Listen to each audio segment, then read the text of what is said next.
Hi guys, this is Alex Kidd and I've created this track walkthrough so you have an insight into how I might approach different tracks, different projects.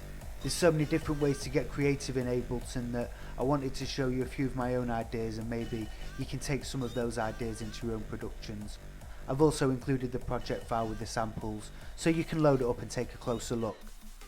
I start off with some basic concepts such as vocals and warping, soon building it up into breakdowns and drops, gluing it all together so it's one full piece of music, and tweaking it along the way so you can see all my different techniques and ideas.